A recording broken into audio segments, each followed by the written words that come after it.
Bonjour à tous et à toutes, bienvenue dans cette nouvelle séance, la quatrième, consacrée à la première séquence d'histoire de 6e, intitulée « Les débuts de l'humanité ».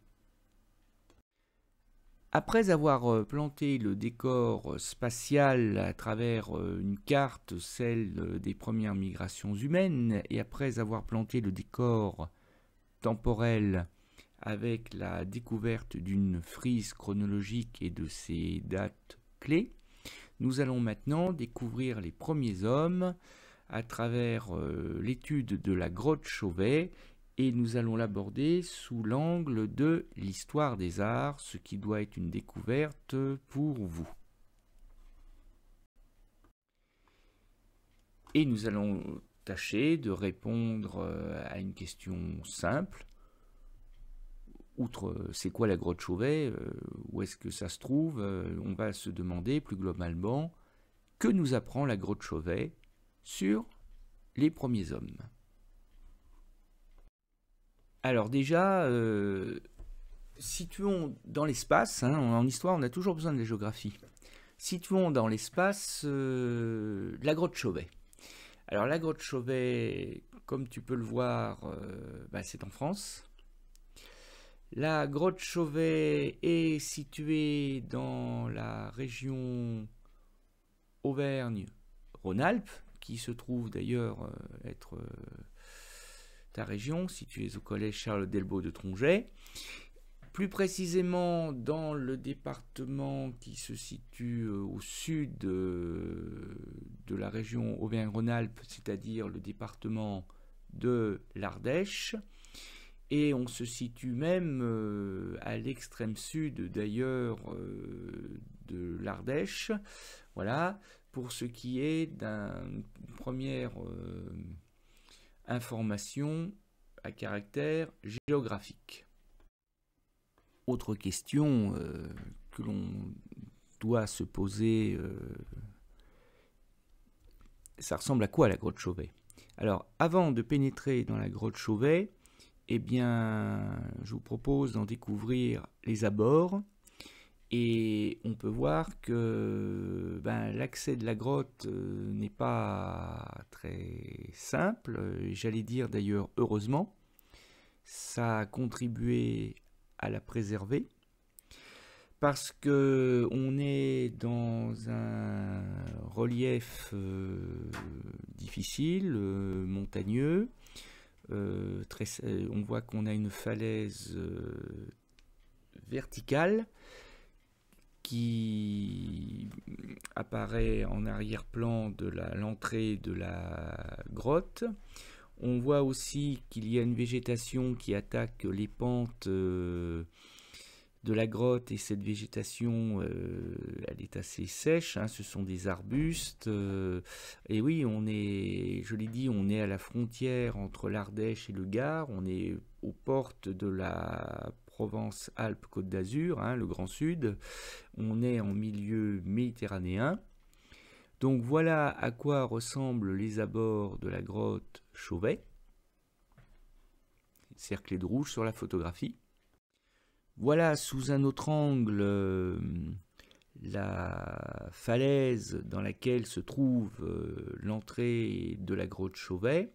Et on voit d'ailleurs qu'on est dans un milieu relativement peu peuplé, mais que l'homme n'est pas totalement absent, puisque si je ne m'abuse, au premier plan, dans la plaine qui surplombe la falaise, là, on aperçoit la culture de la vigne. Donc s'il y a de la culture de la vigne, c'est qu'il y a une présence humaine très proche. Et alors la grotte Chauvet est restée inviolée pendant plusieurs milliers d'années grâce à un éboulement de roches. C'est-à-dire qu'en fait, l'entrée de la grotte s'est retrouvée bouchée par un effondrement d'une partie du flanc de la falaise, et que c'est probablement une chance pour nous, parce que cette grotte a été préservée aussi bien de l'homme que de l'action de l'humidité, par exemple, hein, et que le contenu de la grotte a ainsi été préservé jusqu'à ce que le 18 décembre 1994, 3 spéléologues amateurs, Jean-Marie Chauvet, Eliette Brunel et Christian Hiller pour les citer, ont eu la curiosité de se glisser dans une anfractuosité, dans un trou là, apparent. Ils se sont dit, tiens, on va aller voir ce qu'il y a derrière, parce qu'ils savaient que la falaise était truffée de grottes, donc pourquoi n'y aurait-il pas eu une grotte derrière? Donc ils y sont allés un peu au petit bonheur la chance, et ils ont découvert donc ce qui deviendra la grotte Chauvet, du nom de Jean-Marie Chauvet, le premier des 3 spéléologues à y avoir pénétré. Et cette grotte, vous allez le voir, elle est tellement merveilleuse, tellement riche de traces des premiers hommes, qu'elle a été inscrite au patrimoine mondial de l'humanité, hein, géré par l'UNESCO, tout simplement parce que cette grotte vieille de 36 000 ans abrite 1 millier de dessins réalisés sur les murs de la grotte par des artistes anonymes, les premiers hommes qui ont vécu dans cette grotte. Et pour faire connaissance avec les trésors artistiques et historiques, archéologiques qui peuplent les parois de la grotte Chauvet, eh bien, je vous invite à découvrir cet extrait du journal télévisé du 20h de France 2, intitulé La grotte Chauvet, merveilles et mystères, qui remonte à quelques années seulement et qui dure à peu près 4 minutes. Vous allez en prendre plein les yeux et plein les oreilles. Alors, c'est la première fois que tu découvres l'histoire des arts, hein, et tu vas voir, ça n'est pas très compliqué, c'est comme tout le reste, comme l'histoire tout court, la géographie ou les autres disciplines au collège. L'histoire des arts, ça demande un tout petit peu de méthode. Et donc, on va découvrir ensemble aujourd'hui comment, à travers la grotte Chauvet, comment on exploite une œuvre d'art ou un ensemble d'œuvres d'art, quelle qu'elle soit. Et la première étape consiste à dresser, à créer, à compléter une fiche d'identité. Alors là, la grotte Chauvet et son millier de dessins, c'est beaucoup trop pour notre étude, donc on va se contenter d'un fragment de la grotte Chauvet, qu'on appelle le grand panneau des lions et des rhinocéros que tu as aperçu dans la vidéo précédente. Alors, la fiche d'identité d'une œuvre, quelle qu'elle soit, doit comporter quelques informations de base, ne serait-ce que pour renseigner les gens qui ne connaissent pas l'œuvre. Hein. Ici, la grotte Chauvet, il y a des gens qui n'ont jamais entendu parler de la grotte Chauvet, donc il faut leur apporter quelques informations essentielles, à commencer, c'est-à-dire leur permettre de répondre à quelques questions simples. C'est où? C'était quand? C'est qui? C'est quoi? C'est comment? Quel intérêt? Voilà, c'est grand comment, c'est lourd, c'est voilà. Bon, et donc ça fait 8 ou 9 rubriques que tu vois listées dans la colonne de gauche du tableau, hein, situation géographique, genre, particularité, nature, titre de l'œuvre, dimension, datation de l'œuvre, technique et artiste. Alors, d'habitude, on remplira nous-mêmes la fiche, c'est-à-dire qu'on complétera au stylo la colonne de droite. Là, parce que c'est la première fois, et pour aller un peu plus vite aussi, j'ai déjà complété la colonne de droite, mais évidemment, pour que ça ne soit pas trop simple, simpliste, j'ai fait exprès de mettre toutes les cases de la colonne de droite dans le plus complet désordre. Donc, ce qu'il va falloir que tu fasses, c'est d'essayer de remettre les numéros 1 à 9 à leur place dans les petites cases qui précèdent les grandes cases de la colonne de droite. Alors, un conseil, part de choses qui sont évidentes, comme par exemple titre de l'œuvre, ou artiste, ou datation, et puis en procédant par élimination, tu en arriveras à des choses que tu maîtrises moins bien, parce que ça doit être la première fois que tu en entends parler, comme nature et genre.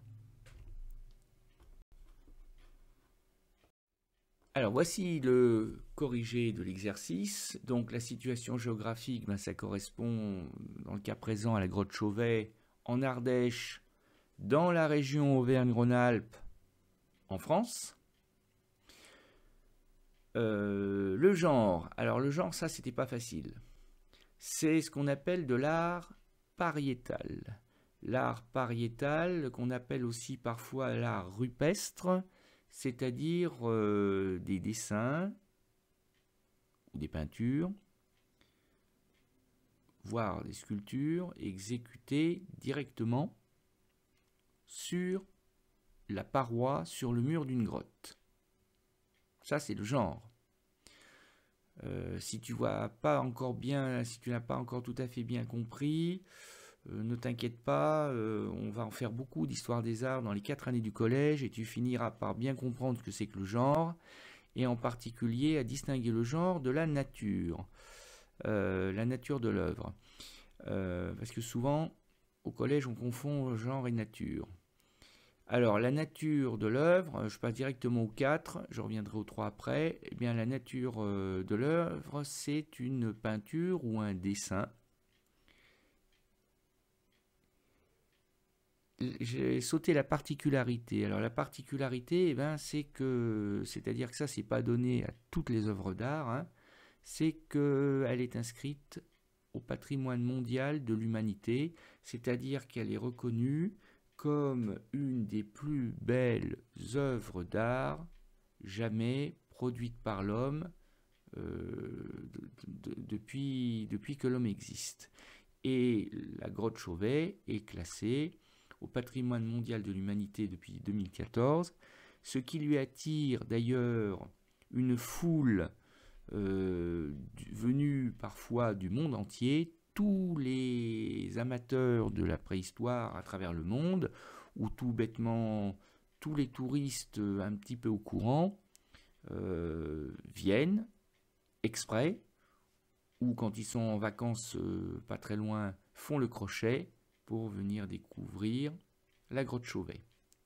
Alors, le titre de l'œuvre qu'on va étudier plus en détail, c'est le grand panneau des lions et des rhinocéros. Hein, c'est le nom que les archéologues et que les historiens de l'art ont donné à ce panneau. Ensuite, les dimensions. Alors, les dimensions, le panneau fait à peu près 10 mètres de long. Donc, c'est une œuvre assez gigantesque. La datation de l'œuvre, alors là, les archéologues ont réussi à établir que le grand panneau des lions et des rhinocéros a probablement été réalisé plus ou moins autour de 35 000 avant Jésus-Christ, même si le panneau a été redécouvert comme tout l'ensemble de la grotte en 1994, hein, la vraie date c'est moins 35 000, ou 35 000 avant Jésus-Christ. Il nous reste quoi? Il nous reste la technique. Alors la technique, ici il s'agit de charbon de bois et de pigments de couleur qui ont été déposés à même la paroi par les occupants de la grotte Chauvet. Donc d'ailleurs ça sous-entend qu'ils maîtrisaient le feu. Ces hommes qui ont dessiné sur les parois de la grotte Chauvet, parce que s'ils ne maîtrisent pas le feu, il n'y a pas de charbon de bois, et s'il n'y a pas de charbon de bois, il n'y a pas de dessin sur la grotte Chauvet. Quant aux artistes, malheureusement, ils sont restés anonymes, c'est-à-dire qu'ils n'ont pas signé leur œuvre, et qu'on ne sait pas de qui il s'agit. Mais c'est pas grave, on peut quand même admirer leur talent. Une fois que l'on a réalisé la fiche d'identité de l'œuvre d'art, eh bien, il faut s'intéresser à sa description. Alors, dans le cas du panneau des lions et des rhinocéros, ça sera quelque chose d'assez simple. Quand tu seras en troisième et que tu étudieras le tableau de Pablo Picasso intitulé Guernica, là tu verras qu'on rentrera dans le détail parce qu'on aura une œuvre très très complexe, très riche, très détaillée. Bon ben là, ce qui est assez remarquable, c'est la simplicité du panneau des lions et des rhinocéros, mais c'est pas parce qu'une œuvre est simple qu'elle manque d'intérêt, bien au contraire. Donc, pour te mâcher le travail, pour te simplifier le travail, j'ai fabriqué une légende sur la droite de la photographie. Et l'idée, c'est d'associer les numéros 1 à 6, de les associer aux détails photographiques sur l'image de gauche, et donc remettre les numéros à leur place dans les cases vierges. Alors, si on regarde bien, voici le corrigé de l'exercice. Donc, tout en bas à droite, la paroi de la grotte Chauvet. C'est pas un mur. Un mur, il est en brique. Un mur, il est en pierre. Un mur, il est bâti par l'homme. Là, c'est le décor naturel, géologique. L'homme s'est servi d'une paroi de grotte dressée par la nature, si je puis dire. Ensuite, en 2, on a un bison qui est représenté isolé, isolé du reste du troupeau. En 3, nous avons un animal dont la tête est assez reconnaissable. Il s'agit d'un rhinocéros vu de profil. Donc ça veut dire que les rhinocéros, il y en avait dans la région vers moins 35 000 avant Jésus-Christ. En 4, nous avons des têtes de lion, des grottes, c'est une espèce qui a disparu évidemment depuis, des têtes de lion des grottes qui sont représentées de profil. En 5, toujours représenté de profil. Alors évidemment, l'animal est peut-être un petit peu moins facile à identifier, ne serait-ce que parce qu'il n'est pas à l'échelle par rapport aux autres animaux, parce qu'il est représenté plus petit, alors qu'en réalité, il est beaucoup plus immense que les lions des grottes ou que les bisons ou les rhinocéros. Il s'agit d'un mammouth, et d'un mammouth représenté de profil. Et pour finir, il nous reste 4 têtes de lion des grottes, mais cette fois-ci représentées de face. Et donc c'est intéressant parce que, alors que les autres animaux ont été représentés de profil, eux sont représentés de face. Et ce qui est assez exceptionnel, et ce qui a été souligné d'ailleurs dans la vidéo, c'est que les artistes qui ont représenté ces animaux sur les grottes se sont servis des replis, se sont servis des irrégularités de la paroi, des bosses de la paroi, il y a des creux, il y a des pleins, et ils ont joué sur le volume, ils ont joué sur le relief, ils ont fait une représentation pratiquement en 3D, et ça, pour des hommes de la préhistoire, c'est assez époustouflant. Une fois que l'on a réalisé la fiche d'identité d'une œuvre d'art, puis qu'on l'a décrite et analysée, eh bien, il faut ensuite, alors selon les cas, se demander quelles ont été les intentions du ou des artistes, qu'est-ce qu'il a voulu nous dire, nous montrer, nous expliquer, voilà. Mais on peut aussi, et c'est le cas de la grotte Chauvet, se demander qu'est-ce que cela pose comme question, et surtout qu'est-ce que cela nous apprend sur les premiers hommes. Parce qu'il y a une chose que je n'ai pas rappelée mais qui est importante, c'est qu'on sait finalement quand même assez peu de choses sur les débuts de l'humanité, et qu'on a parfois tendance à se poser plus de questions qu'à collecter les réponses, et que toute information, même incomplète, est bonne à prendre, et surtout quand ce sont les hommes, les premiers hommes, qui nous les livrent, ces informations. Or, le panneau des lions et des rhinocéros, à ce titre-là, c'est une pure merveille. Alors, là, c'est à peu près le même mode de fonctionnement, le même type d'exercice que les deux précédents. J'ai mis en parallèle deux colonnes. Dans la colonne de gauche, des informations, des descriptions, des chevaux sauvages, des empreintes de mains, de pieds, des dessins linéaires, etc., des scènes de chasse. Et il faut associer ces constatations, ce qu'on voit sur les parois, les associer à des verbes. Alors, il y a trois fois mieux connaître, il y a pouvoir s'interroger. Voilà, donc je vous laisse réfléchir, et je te demande d'essayer d'associer chaque verbe de la colonne de droite à son élément de la colonne de gauche. Donc il faut replacer ABCD au bon endroit. Voici le corrigé.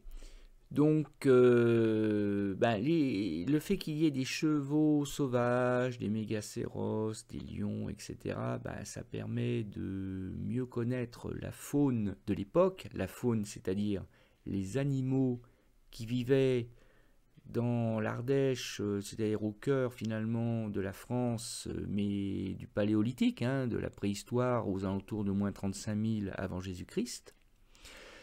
Le fait qu'il y ait des empreintes de mains et de pieds humains qui aient été laissées sur les parois de la grotte Chauvet,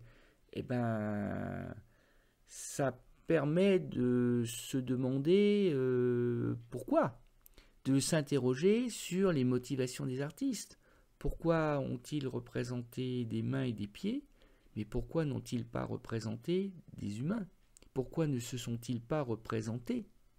Pourquoi, alors qu'on a des visages, enfin le vrai mot d'ailleurs, c'est pas un gros mot, mais pourquoi est-ce alors qu'on a des gueules d'animaux de face, de profil, sous tous les angles, pourquoi est-ce qu'ils n'ont pas représenté de visage humain?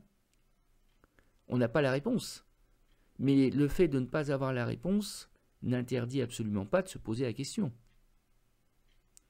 Ensuite, les dessins linéaires, les aplats de peinture, les dessins linéaires, c'est les dessins réalisés avec des lignes courbes, plus ou moins continues.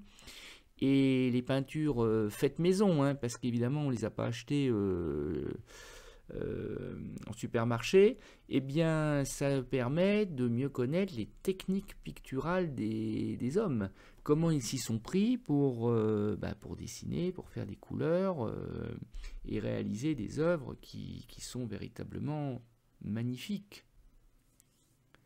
Et enfin, les scènes de chasse, ça permet de mieux connaître le mode de vie des premiers hommes et de savoir au passage, enfin ça on s'en doutait, mais disons que là maintenant on en a la preuve, que leur régime alimentaire, il est quand même extrêmement carnivore. Et donc du coup, ils mangent de la viande, notamment de la viande de mammouth ou de bison.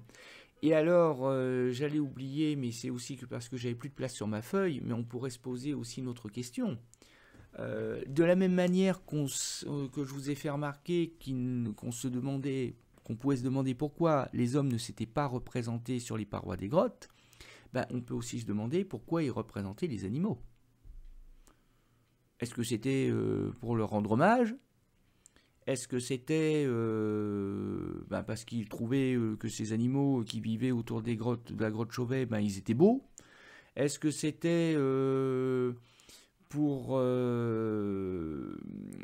empêcher leur disparition, c'est-à-dire s'assurer symboliquement qu'il y aurait toujours des animaux à manger autour de la grotte Chauvet? On ne sait pas. On sait pas pourquoi. On sait pas pourquoi certains hommes se sont mis à représenter les animaux dans des grottes. Mais là encore, le fait de ne pas savoir pourquoi, ça n'interdit pas de se poser la question et de laisser ensuite libre cours aux hypothèses ou à l'imagination. Une fois que l'on en a terminé avec l'interprétation, le questionnement sur le pourquoi, sur les intentions des artistes à l'origine de l'œuvre, il nous reste une dernière étape en histoire des arts qui consiste à prolonger l'œuvre étudiée. Et prolonger l'œuvre étudiée, c'est la comparer.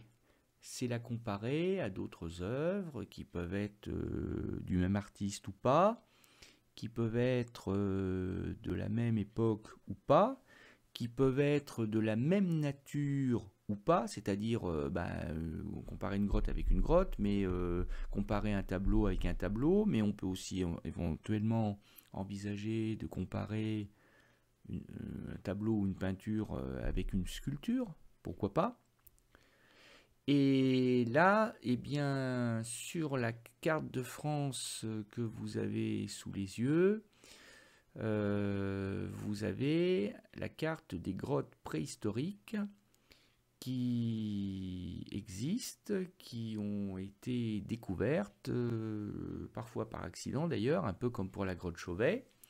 Et donc, comme vous pouvez le voir, comme tu peux le voir, la grotte Chauvet n'est pas unique en son genre. Hein. Des grottes, il y en a des grottes préhistoriques avec des dessins rupestres, avec de l'art pariétal, donc encore une fois des dessins sur les parois de la grotte. Eh bien, il y en a ailleurs qu'à Chauvet.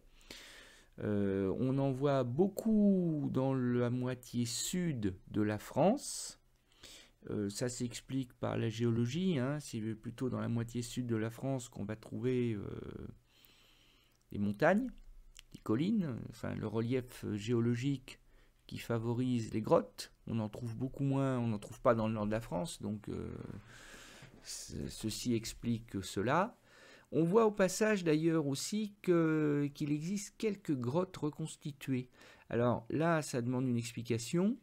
Si tu as l'occasion un jour d'aller visiter la grotte Chauvet ou même la grotte de Lascaux, qui est encore plus connue probablement que la grotte Chauvet, eh bien tu n'auras pas probablement l'occasion de visiter la grotte originale, et c'est tant mieux d'ailleurs, parce que afin de préserver de la pollution, et la pollution c'est tout simplement le gaz carbonique rejeté par la respiration des milliers de touristes qui s'entassaient dans les grottes pour admirer les dessins, eh bien ça abîmait les dessins et ça menaçait tout simplement l'existence même, la survie des dessins préhistoriques. Eh bien, pour protéger ces œuvres, qui sont très fragiles, qui sont menacées tout simplement de disparition, eh bien, il a fallu fermer les grottes originales et les reproduire, hein, ce que montrait la vidéo aussi tout à l'heure, le reportage, les reproduire à l'identique pour permettre aux touristes, aux visiteurs, aux amoureux de la préhistoire, d'admirer des facsimilés, des reproductions dont on n'est d'ailleurs pas capable de les distinguer des originaux, tout simplement parce que ce sont des copies absolument parfaites.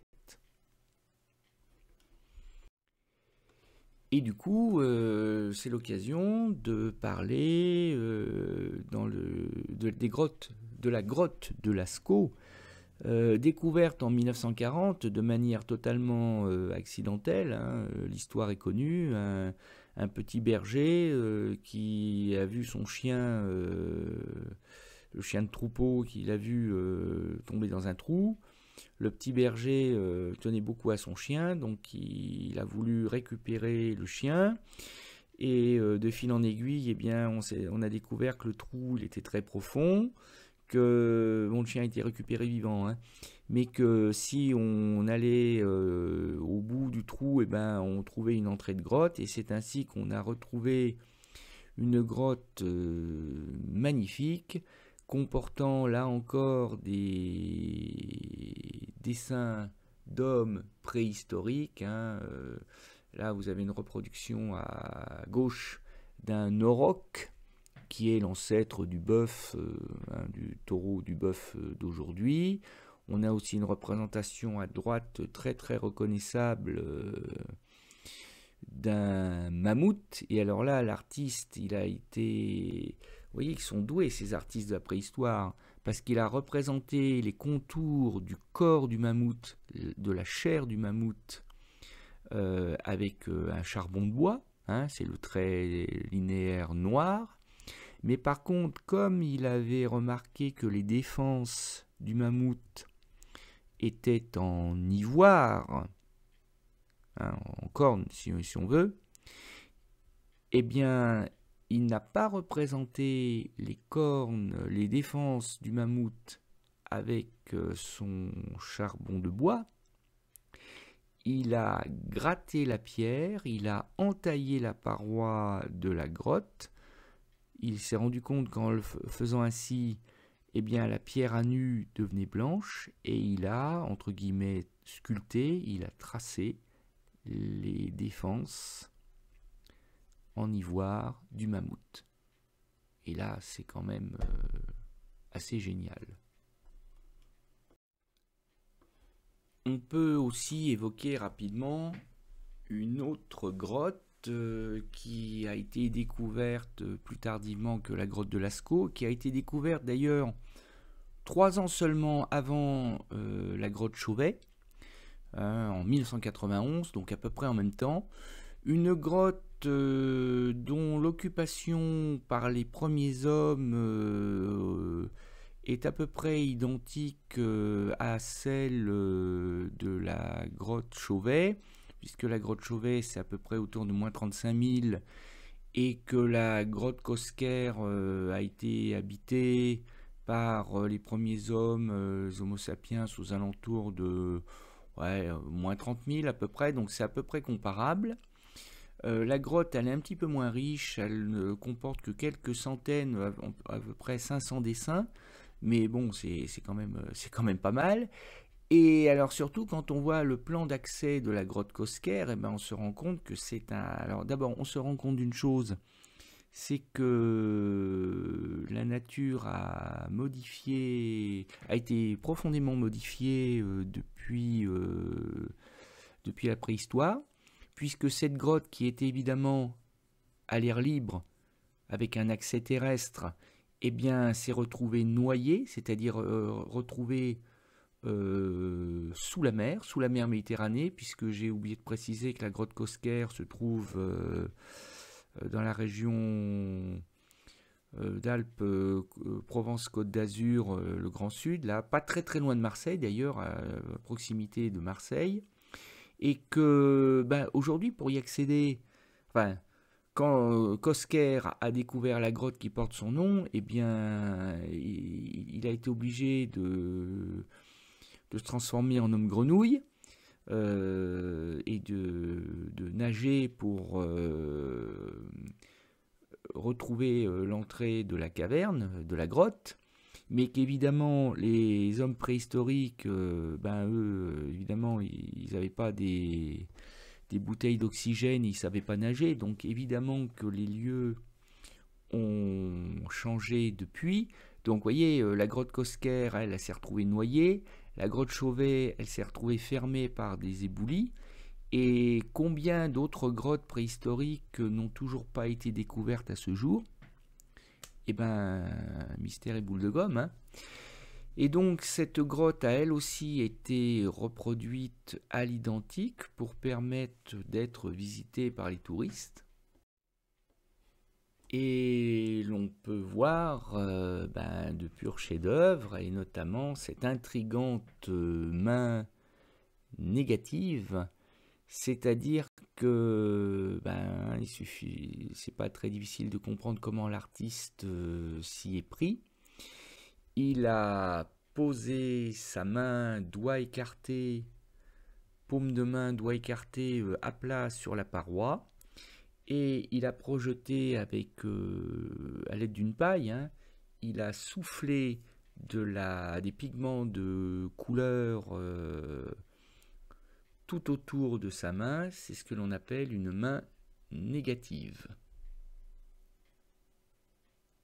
Et c'est assez émouvant de se dire que d'une certaine manière, vous avez un homme de la préhistoire qui esquisse une sorte de salut qu'on peut espérer amical, qui nous adresse un petit coucou, si j'ose dire, depuis la paroi de la grotte, hein. Donc c'est à nouveau un exemple d'art pariétal ou rupestre, c'est-à-dire, encore une fois, un dessin exécuté directement sur la paroi d'une grotte. Voilà, et bien c'est tout pour aujourd'hui. Je vous souhaite une bonne digestion des informations de cette première séquence. Je te souhaite d'avoir apprécié cette séquence d'histoire des arts. À bientôt.